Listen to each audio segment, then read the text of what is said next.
What happens when a perfect life is a perfect lie?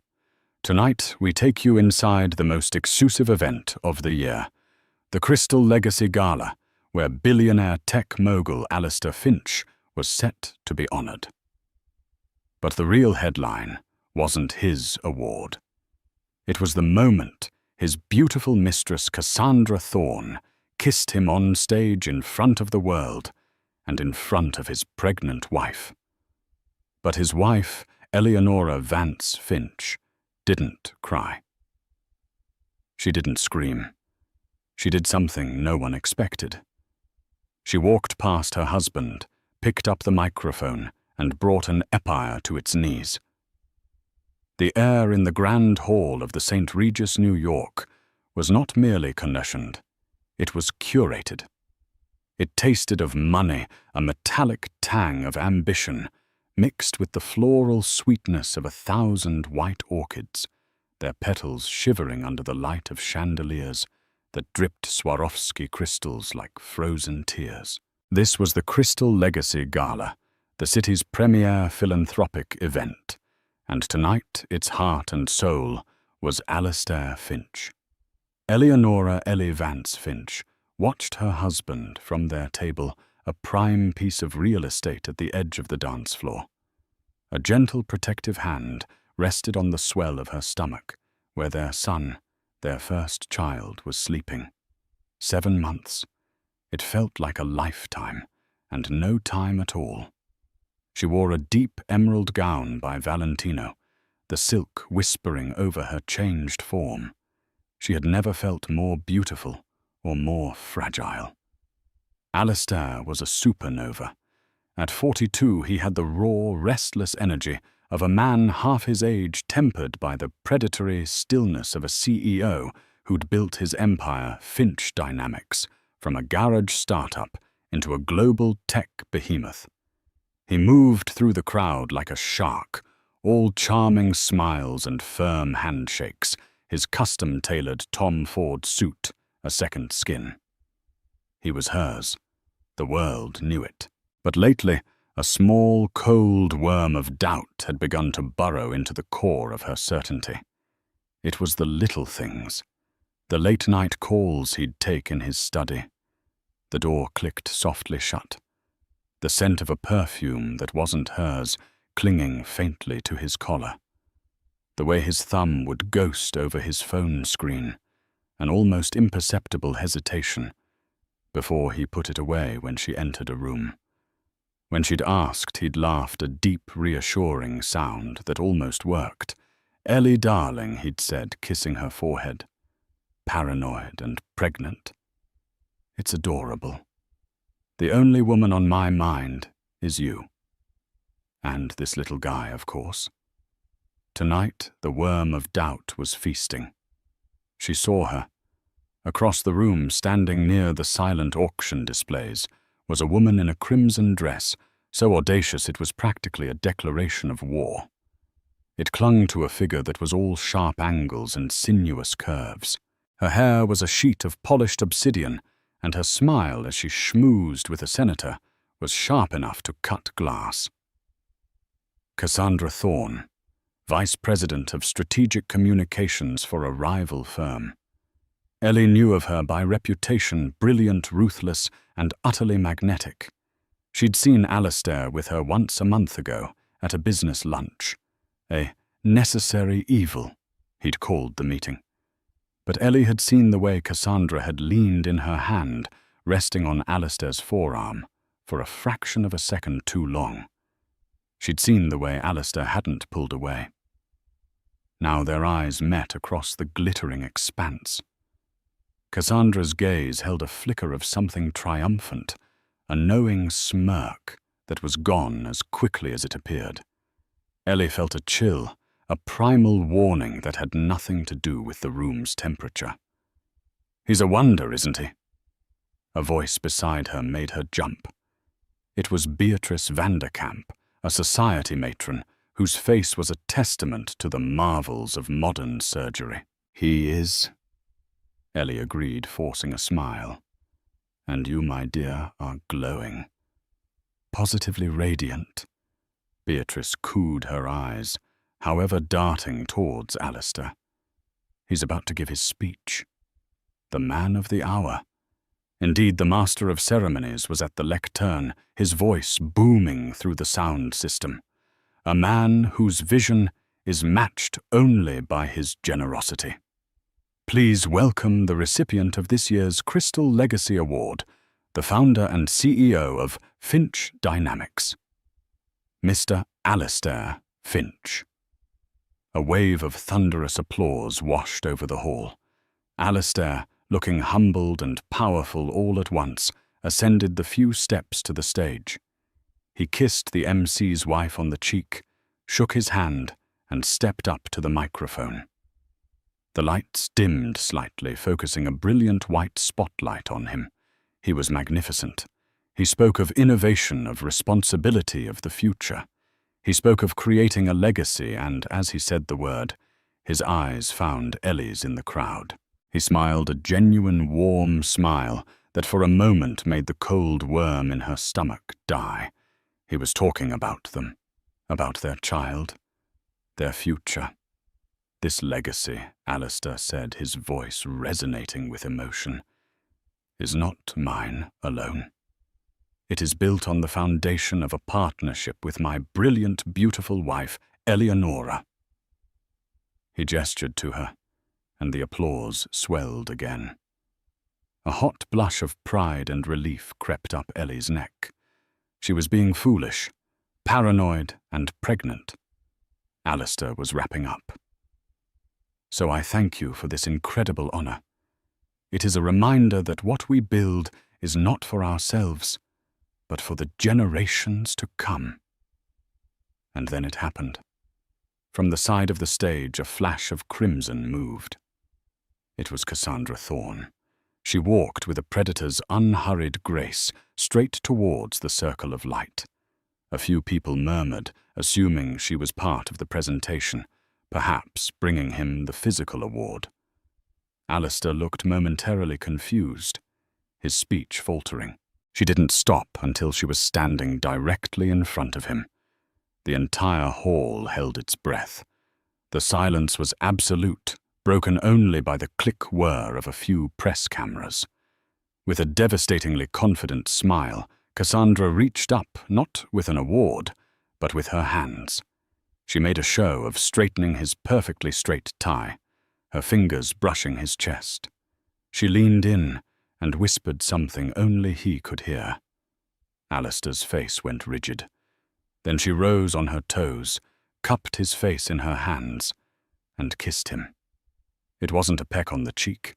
It was a deep, possessive, soul-stealing kiss right there on stage in the blinding spotlight in front of 500 of New York's most influential people. In front of his wife. The camera flashes erupted a violent, strobing frenzy of light, capturing every damning second. The worm in Ellie's stomach was gone. In its place, a dragon of ice and fire uncoiled. The curated air suddenly felt thin, unbreathable. The crystal chandeliers seemed to mock her, their light, cold, and cruel. The world, her world, had just cracked down the middle. Time seemed to warp, to stretch, and snap back like cheap elastic. The kiss ended, but the image was seared onto the back of Ellie's eyelids. Cassandra's crimson-stained lips, pulling away from her husband's, a single glistening strand of saliva connecting them for a horrifying instant before it broke. Alistair shoved her away. It was a clumsy, delayed reaction, the movement of a man whose brain was struggling to catch up with a catastrophe. His face was a mask of shock and abject panic. He looked out at the sea of faces, his eyes widened, searching, desperate. They landed on Ellie. The apology, the terror, the plea, it was all there. But it was too late. The betrayal had been broadcast in high definition. Cassandra, however, was a portrait of serene victory. She took a single step back, her expression not of a scorned lover, but of a CEO who had just successfully executed a hostile takeover. She gave a minute, almost imperceptible nod to someone in the crowd, then turned and walked off the stage with the same unhurried grace with which she had arrived, leaving Alistair alone in the spotlight with the smoking ruins of his life. A collective gasp rippled through the hall, followed by a frantic, buzzing murmur. Phones were out recording. Whispers turned to audible speculation. Beatrice Vanderkamp beside Ellie looked as if she'd seen a ghost. Ellie felt nothing. And then she felt everything. It wasn't the slow, crushing sadness she might have expected. It was a chemical reaction, a violent alchemy in her blood. The shock flash froze her heart, and then a wave of incandescent rage, pure and clean, as a laser melted it. The baby inside her gave a sudden sharp kick, as if in agreement. This will not stand. Her vision narrowed, the hundreds of gawking faces fading into a blurry periphery. There were only 3 points of focus left in her universe: the man on the stage, the crimson dress disappearing into the wings, and the sleek silver microphone on the lectern, still live, still waiting. Alistair started to stammer to salvage. Ladies and gentlemen, please, a misunderstanding. But no one was listening to him. They were all watching her. Ellie pushed her chair back, the legs scraping loudly against the polished floor. The sound cut through the din. She stood up. Her movements were not frantic or hysterical. They were deliberate, imbued with a preternatural calm that was far more terrifying than any outburst. She placed her napkin neatly on the table. "Ellie, don't." Alistair pleaded from the stage, his voice cracking the microphone, amplifying his pathetic desperation. She ignored him. Her gaze was fixed on the stage. She began to walk. The crowd parted for her like the Red Sea. The whispers died. The clicking of cameras paused. Every eye in the room followed the pregnant woman in the emerald green dress as she walked not to her husband's side to play the part of the supportive, humiliated wife, but straight towards the lectern. An event coordinator, a harried-looking man with a clipboard, moved to intercept her. "Mrs. Finch, perhaps we should—" Ellie didn't even look at him. She simply raised a hand, a gesture of regal dismissal that stopped him dead in his tracks. She reached the stage and ascended the steps, her heels clicking a steady, resolute rhythm. She walked past Alistair as if he were a piece of furniture, her eyes never once acknowledging his existence. She reached the lectern, her hand steady and sure, wrapped around the cool metal of the microphone. She lifted it from its stand. She felt its weight, its power. She held the silence of the room in her palm. She brought it to her lips. Her voice, when she spoke, was not a shriek or a sob. It was clear, measured, and resonated with an arctic chill that seemed to drop the temperature of the room by 20 degrees. "Good evening," she began, her voice carrying to every corner of the vast hall. "Please don't stop your conversations on my account. I'm sure they're suddenly much more interesting." A nervous titter went through the crowd. Alistair looked like he was about to be physically ill. "My husband Alistair was just speaking about legacy." Ellie continued, her eyes scanning the room, making contact with one stunned face after another. "It's a word he's very fond of. Building a legacy. Leaving a legacy. The Finch legacy." She paused, letting the word hang in the air. "And I'd like to thank Ms. Thorne," she said, her voice dripping with venomous politeness, for her very public demonstration tonight. She has given us all a crystal-clear understanding of the kind of legacy Alistair is truly building, one based on deception, disrespect, and spectacular lapses in judgment. The room was so quiet, you could hear the ice melting in the water glasses. But here's a small detail about our partnership, about the foundation of Finch dynamics, that Alistair seems to have forgotten in his pursuit of other assets. Ellie's gaze was now a physical force, pinning the most powerful people in the city to their seats. When we married my father, Robert Vance, a man most of you knew as Alistair's first and most significant mentor, did not just give me his blessing. He gave me his entire stake in this company. He placed it in a family trust of which I am the sole primary shareholder. A trust that, as of our wedding day, holds a 48% controlling interest in Finch Dynamics. A series of audible gasps swept the room. Board members at a table near the front exchanged panicked looks. Alistair's face had gone from pale to a ghastly, bloodless white. He looked at her, truly looked at her for the first time, and saw not his gentle, loving wife, but a stranger, a queen, a judge. It was a wedding gift, Ellie said, a cruel, beautiful smile playing on her lips. A safety net. My father always said to protect your investments. It seems he was wiser than any of us knew. She took a breath, her hand coming to rest once more on her belly. Alistair spoke of the generations to come. And he's right. I am bringing the next generation of the Vance family, the majority shareholders of this company, into the world in 8 weeks. And I will not have my child's legacy, my father's legacy, tainted by this kind of tawdry, pathetic scandal. Her eyes finally settled on her husband. The ice in her gaze was enough to give a man frostbite. So effective immediately, I will be exercising my full rights as the controlling shareholder. I will be calling an emergency board meeting tomorrow morning to discuss the future leadership of this company. And as of this moment, consider this my official announcement that I will be filing for divorce. She looked out at the stunned audience one last time. Thank you for your time, and please enjoy the salmon. With that, she let go of the microphone. It didn't clatter. It fell with a heavy, definitive thud, the sound echoing through the silent hall like a gunshot. The sound of an ending. And a beginning.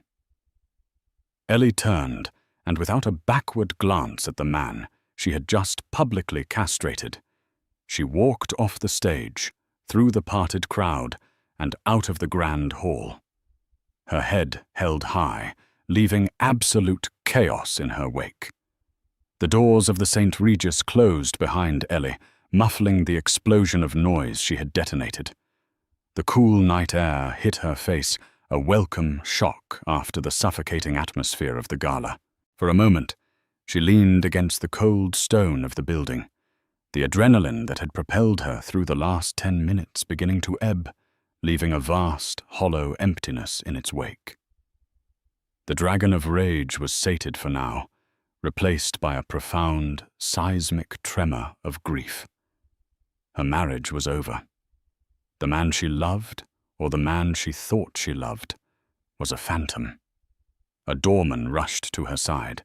"Mrs. Finch, are you all right? Shall I get your car?" "Yes, thank you, Daniel," she said, her voice surprisingly steady. She would not fall apart on a Manhattan sidewalk. The black Bentley purred to the curb. As she got in her phone, which she'd left on the table, began to scream. It was Alistair. She looked at his name on the screen, a name that had once made her heart leap, and felt a wave of nausea.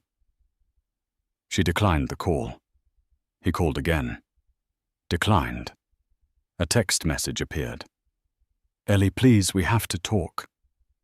It's not what it looked like. She laughed, a short, bitter, humorless sound. Not what it looked like.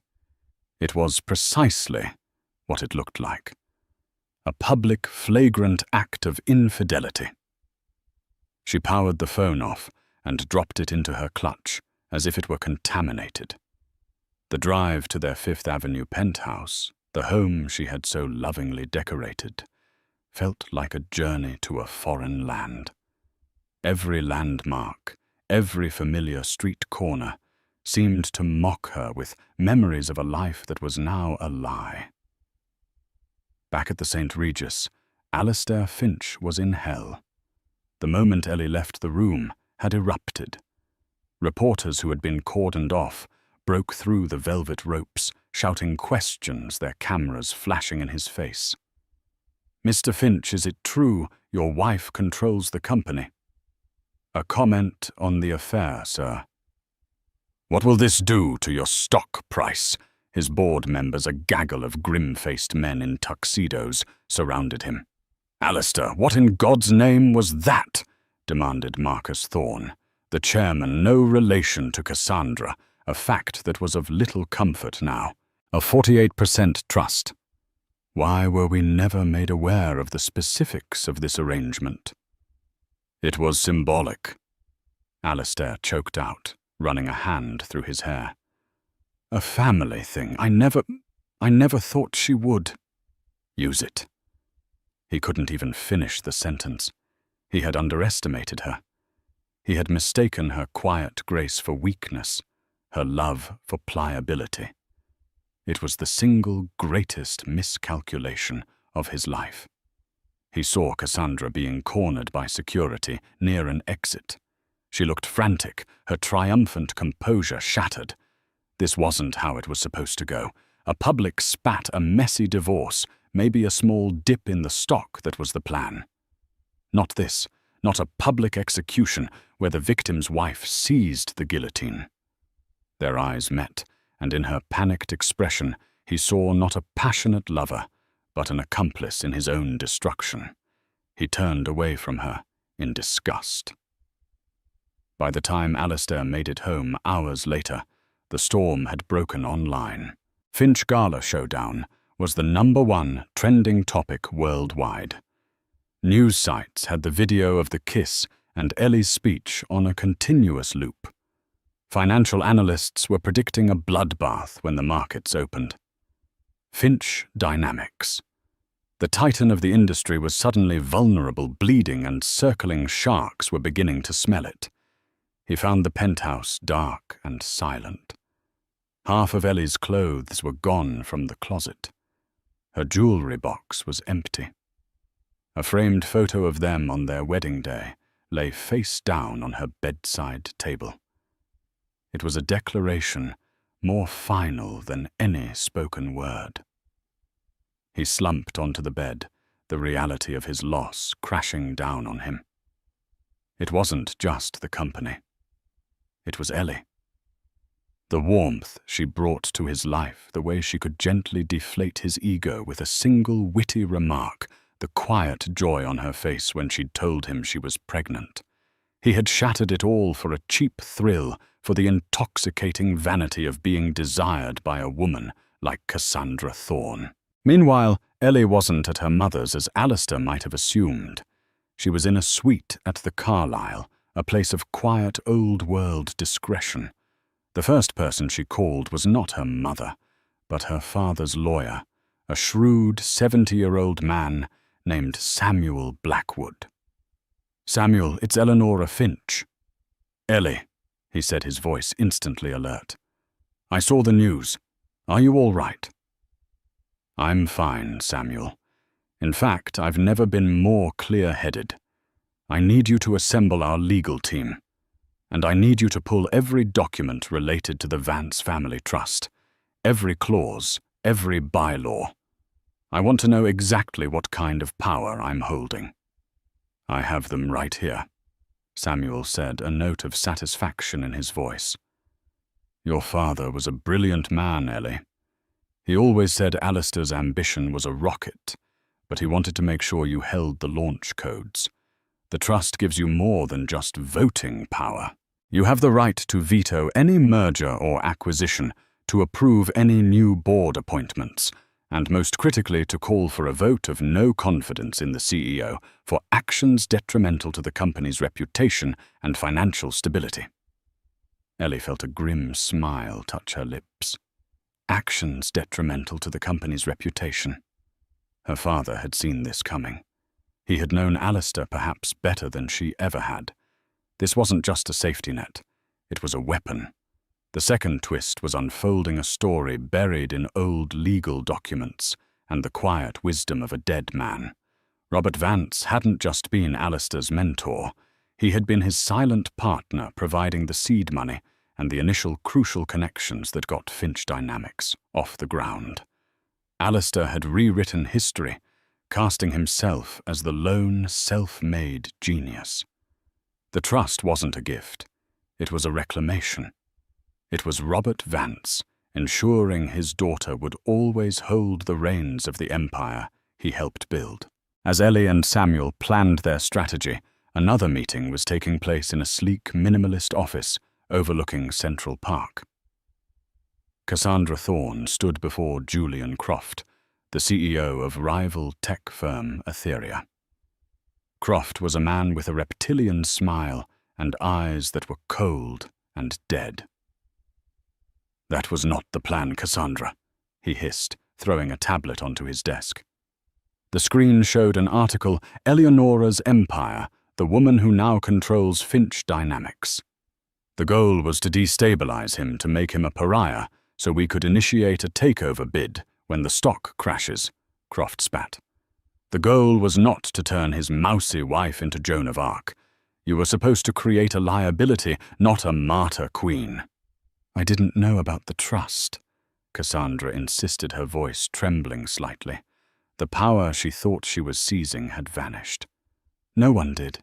He told me she was nothing, just an accessory."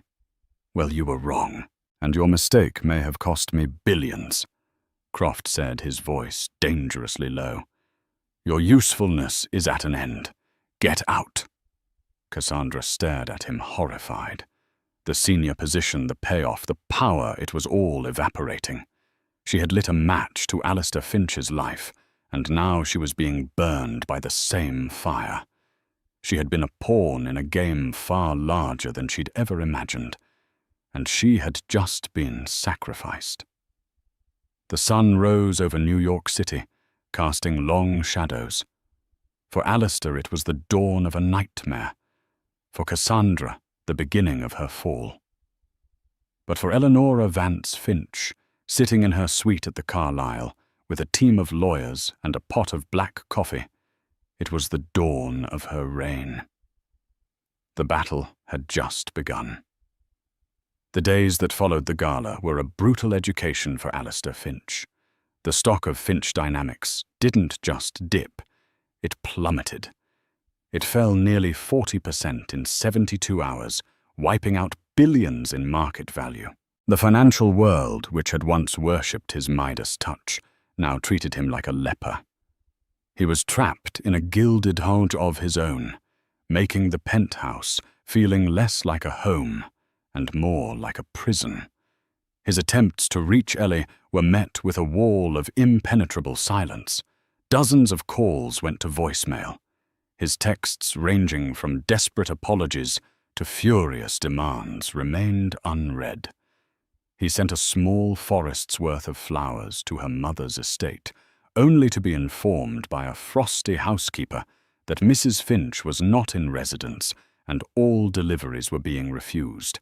He was an island, and the tide was rising. Humiliation was a foreign country to Alistair, and he was an unwelcome tourist. He was a man accustomed to fixing problems with money, power, or charm. But this problem was different. This problem had a name, Eleonora, and she was immune to all three. The realization that he had not only lost her, but had fundamentally misunderstood her, was the most bitter pill to swallow. He had seen her as a beautiful, gentle counterpart to his ambition, the soft place for his hard world to land. He never bothered to look at the steel in her spine. Ellie, meanwhile, was operating with the cool, methodical precision of a field marshal. The suite at the Carlyle had been transformed into a war room. Armed with Samuel Blackwood's legal team and a newfound ferocious sense of purpose, she dissected the architecture of the company she now controlled. She spent 16 hours a day in meetings, on calls, absorbing decades of financial reports, personnel files, and strategic plans. The quiet art historian was gone, replaced by a formidable corporate mind. It turned out she had inherited more than just her father's shares. She had inherited his acumen. She learned of Julian Croft's shadow war against Finch Dynamics, the subtle market manipulations, the poaching of key talent, the carefully planted negative press. And she learned through a private investigator Samuel had hired of Cassandra Thorne's role as a corporate saboteur. The investigator uncovered encrypted emails and offshore payments linking Cassandra directly to Etheria. The kiss had not been an act of passion or even ambition. It was a contracted hit job. The knowledge didn't hurt Ellie. It hardened her. It scrubbed away the last lingering vestiges of personal pain and replaced them with cold, strategic anger. This was no longer just about a cheating husband. This was about defending her father's legacy from jackals. 1 week after the gala, the emergency board meeting was called. It was held in the cavernous, intimidating boardroom on the top floor of the Finch Dynamics Tower. The long, polished mahogany table felt like a battlefield. Alistair was there looking hollowed out, a ghost in his own kingdom. The board members, 10 men and 1 woman, sat with grim, anxious expressions. At the far end of the table sat Julian Croft and his legal team invited as observers, circling like vultures ready to present their hostile takeover bid the moment the company was officially leaderless. Next to them, looking small and pale, was Cassandra Thorne. Croft had dragged her there as a final, cruel display of her failure. The doors opened, and Ellie entered. The room fell silent. She was not the same woman from the gala. She wore a bespoke power suit in a shade of deep charcoal grey that made her emerald eyes seem to flash. Her hair was pulled back in a severe, elegant chignon.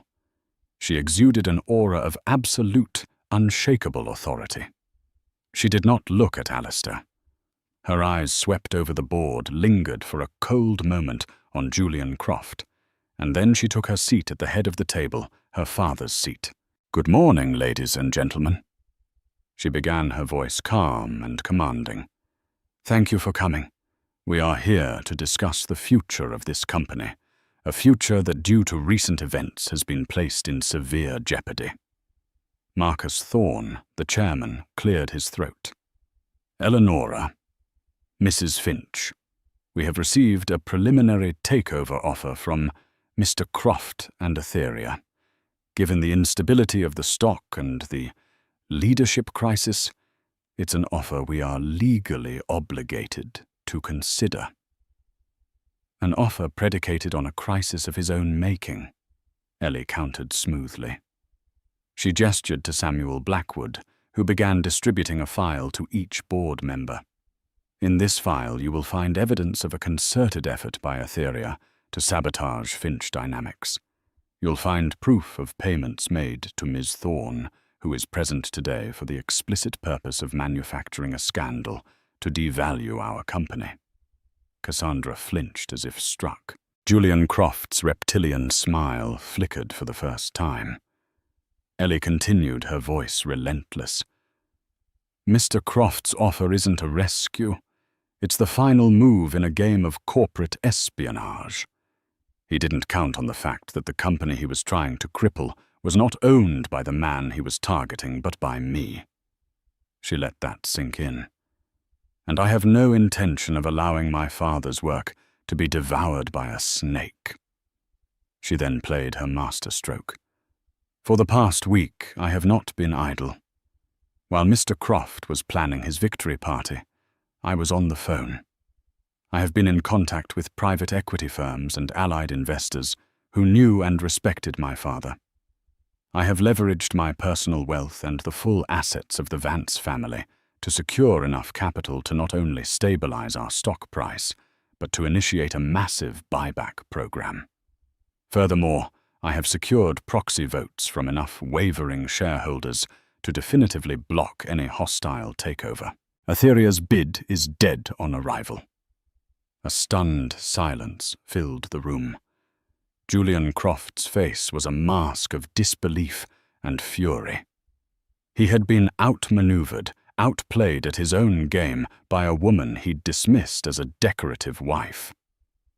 "However," Ellie said, turning her attention to the board, "this does not solve our core problem.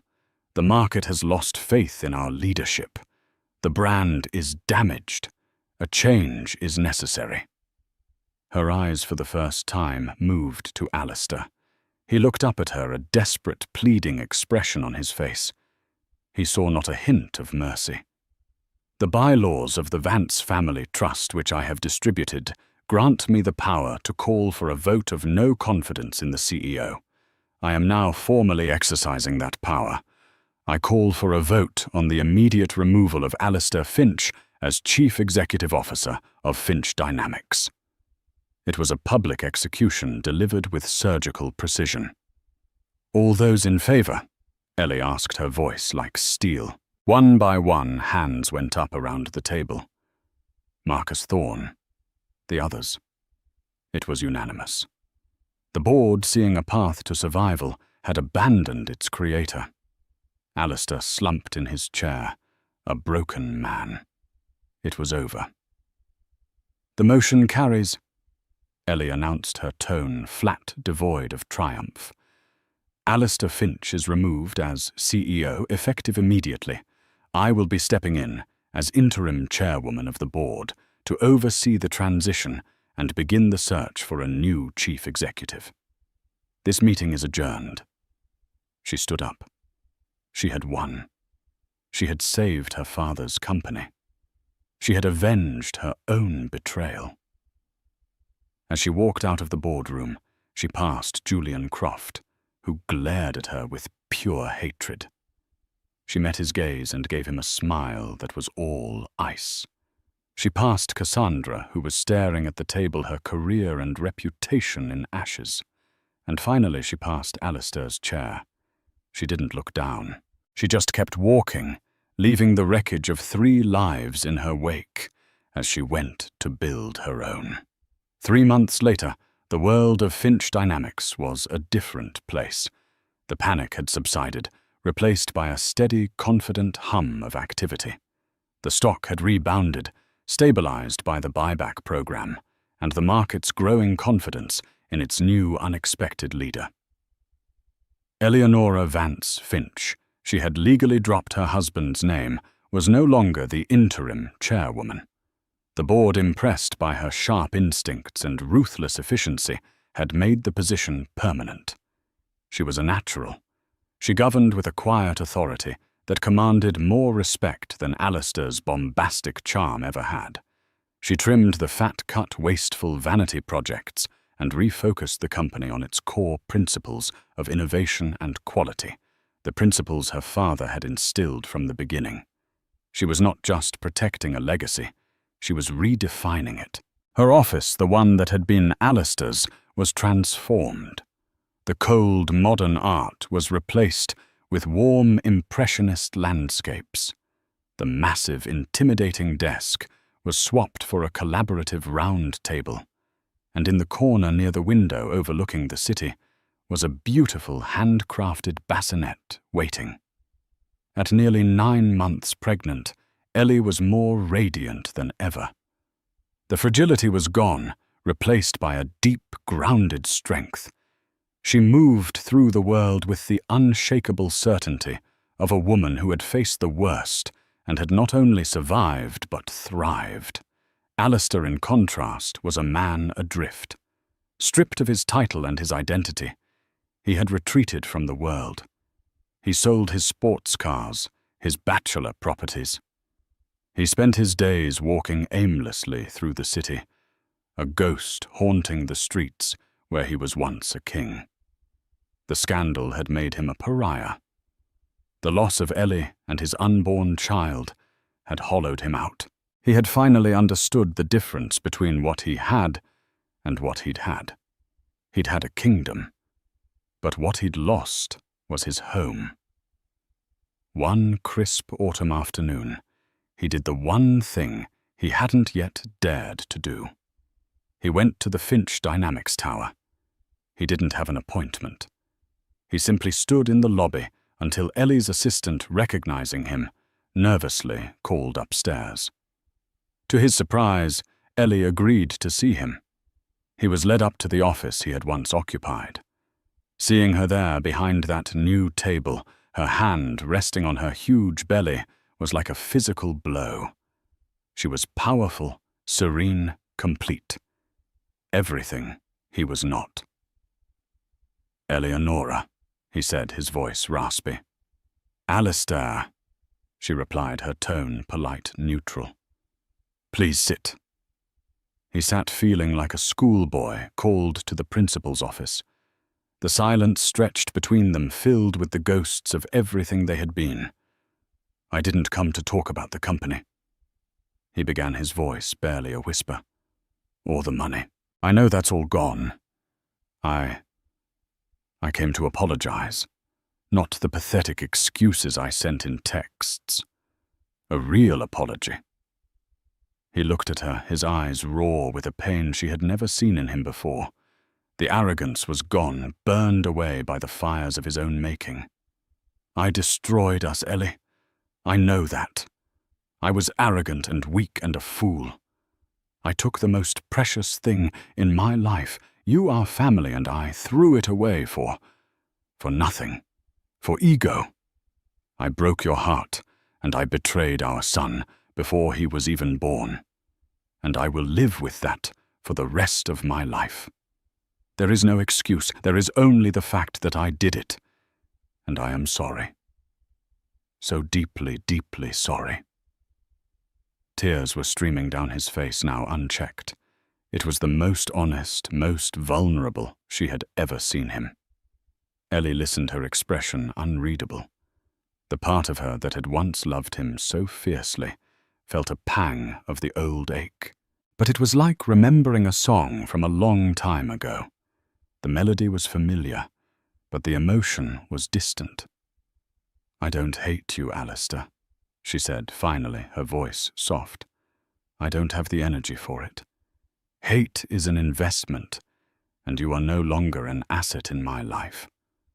The words were colder than any curse she could have leveled. "I'm not asking for you to take me back," he said quickly, wiping at his face. "I know that's impossible. The trust is broken forever. I'm begging for a chance to be his father. Let me be a part of his life.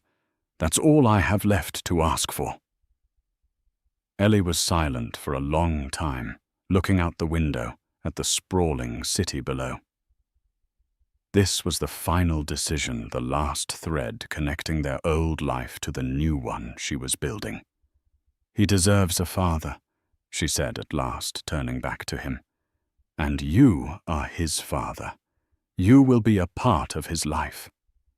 A wave of profound relief washed over Alistair's face. "But it will be on my terms," she continued, her voice hardening with that familiar steel. "There will be schedules, boundaries. There will be no confusion for him about where home is.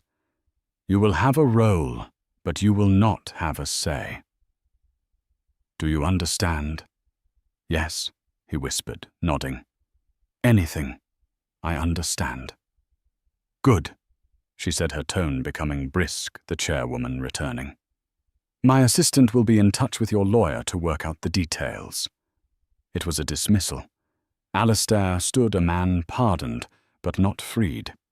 He looked at her one last time, this magnificent, strong woman who was carrying his son. The woman he had lost. "Thank you, Ellie," he said, and turned and walked out of the office, out of the company, out of her life. Ellie watched him go, then placed both hands on her belly, feeling the strong, steady movement of the new life within her. The story wasn't a fairy tale. There was no happy reunion, no simple forgiveness. The betrayal had left a scar that would never fully fade. But from the ashes of that fire, she had forged a new reality. She was a mother. She was a leader. She was the sole architect of her own future. and that was a legacy worth fighting for. Robert Robbie Vance II was born 2 weeks later on a Tuesday morning with a tuft of his mother's dark hair and a cry that seemed to shake the windows of the private maternity suite at Lenox Hill. Holding him for the first time, swaddled and impossibly small against her chest, Ellie felt the world recalibrate. The pain of Alistair's betrayal, the triumph of her corporate victory, the gnawing ache of loneliness, it all dissolved into an irrelevant, distant hum. Here in her arms was her legacy, her purpose, her true north. Every decision she had made since that night at the gala, every ruthless move and sleepless night had led to this. To him. She was his protector now, and that was a role she would never abdicate. The first 6 weeks were a beautiful, chaotic blur of 2 a.m. Feedings whispered lullabies, and the strange, quiet joy of discovering this tiny new person. She had moved into a sprawling, sunlit apartment on Park Avenue, a space she had chosen and designed herself. It was a home, not a showroom filled with comfortable furniture shelves, overflowing with books and the scent of baby powder and fresh flowers. It was hers and Robbie's sanctuary. Balancing this new life with her old one was a high-wire act. One afternoon, during a tense video conference with the board regarding a new acquisition, Robbie began to fuss. Without missing a beat, Ellie muted her microphone, lifted him from his bassinet, and settled him on her shoulder, rocking him gently as she listened to the CFO's report. When it was her turn to speak, she unmuted and, with the quiet authority that now defined her, delivered a sharp, insightful analysis that ended the debate. The image of the powerful chairwoman, one hand holding a multi-billion-dollar company in her palm, and the other soothing her infant son, became a quiet legend within Finch Dynamics. Alistair kept his distance as per their legally binding agreement. His first visit was scheduled with the cold formality of a business negotiation. He arrived precisely on time, looking gaunt and nervous, a ghost of the titan he once was. He was dressed not in a Tom Ford power suit, but in simple slacks and a cashmere sweater that seemed too large for his diminished frame. He held a small, tastefully wrapped gift from Tiffany's. Ellie met him at the door, holding Robbie, who was awake and alert, his wide, dark eyes taking in the world. The sight of them together, mother and child, a perfect, impenetrable unit, seemed to wound Alistair anew. He saw the apartment behind her, not the cold, minimalist penthouse they had shared, but a place filled with warmth and life. Her life. A life that no longer had a space for him. "He's perfect," Alistair whispered, his eyes fixed on the baby's face, not daring to look at Ellie. "He is—" Ellie said, her voice, polite but distant. She did not invite him further than the grand art-filled entryway. This was not a social call. "May I?" Alistair asked, his hands trembling slightly as he reached out his gaze, a desperate plea. Ellie hesitated. Every protective instinct screamed at her to refuse to shield her son from the man who had caused them so much pain. But she had made a promise. This was the first test of their new reality. Taking a slow, deliberate breath, she carefully transferred the warm, wriggling bundle into his father's arms. The moment Robbie was in his arms, Alistair's composure shattered. A raw, broken sob escaped his lips. He cradled the baby with a desperate, almost painful tenderness, his tears falling onto the soft blue blanket.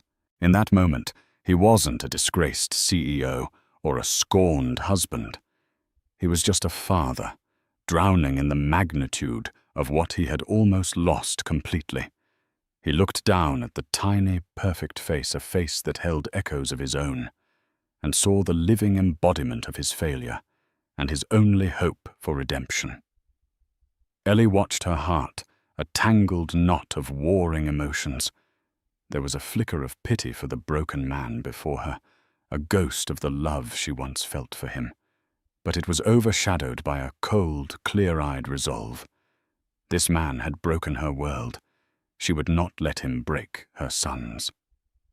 "You have 1 hour, Alistair," she said, her voice soft but firm, before turning and leaving him alone with his son in the entryway, the silent nanny watching from a discreet distance. The visits continued twice a week, always supervised, always on her terms. Alistair was a model of good behavior. He was quiet, respectful, and utterly devoted to Robbie during his allotted time. But as the weeks turned into months, a new twist began to emerge, not with a dramatic explosion, but with quiet, insidious pressure. Alistair started a campaign of gifts. It began subtly, a silver rattle from Asprey, a first edition of Goodnight Moon. But soon, the gifts became extravagant, ostentatious attempts to assert a presence and influence that went beyond simply holding his son. A miniature, fully electric Aston Martin for a 2-month-old. A trust fund established in Robbie's name with a shocking number of zeros. A renowned child development specialist he'd hired just for a consultation. Each gift was a chess move, a proxy for the power he no longer wielded, an attempt to buy back a piece of the life he'd forfeited.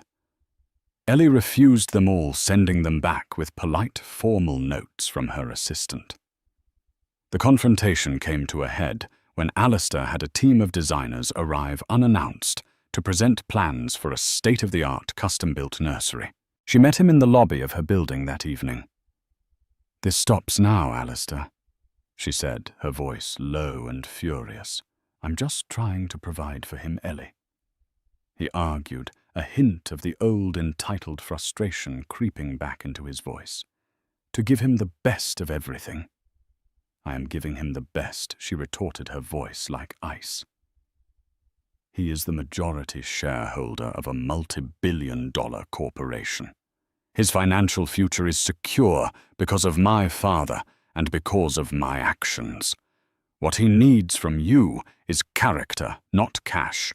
He needs a father, not a financier. You are trying to buy your way back into a life you burned to the ground. Let me be perfectly clear. My son is not for sale." The battle lines were being redrawn. The war for the company was over, but the war for their son's soul, for his values, was just beginning. It wouldn't be fought in a boardroom, but in a nursery, with every visit, every decision, every attempt by Alistair to reclaim the power he had so spectacularly lost. Rebuffed Alistair changed tactics. He couldn't buy his son, but perhaps he could co-opt his legacy. A week later, a press release announced the formation of the Alistair Finch and Robert Vance II Foundation for Pediatric Health. With an initial endowment of $50 million, it was a brilliant, cynical move. It publicly tied his name to his son's, wrapping his disgraced reputation in the unimpeachable veil of children's charity. It put Ellie in an impossible position to challenge. It would be to look like she was obstructing a noble cause. Ellie saw it for what it was, a hostile takeover of her son's identity. She knew she had to be vigilant. Alistair had mistaken her love for weakness once. She would never let him make the mistake of misjudging her as a mother. Her father had left her a trust to protect his legacy. She would have to become the trust that protected her sons. In the end, this wasn't just a story of betrayal. It was a story of rebirth. Eleanora Vance Finch lost a husband, but she found herself. She discovered a strength she never knew she had, transforming from a society wife into a titan of industry, all while preparing to become a mother. She proved that the deepest betrayals can sometimes forge the strongest wills. Her story is a powerful reminder that we have the power to rewrite our own legacies, even when someone else tries to burn the pages. What did you think of Ellie's ultimate power move? Was she right to cut Alistair out, or should she have found a way to forgive? Let us know your thoughts in the comments below. If you love stories of drama, revenge, and empowerment, make sure to like this video, share it with someone who needs to see it, and subscribe for more true-to-life drama.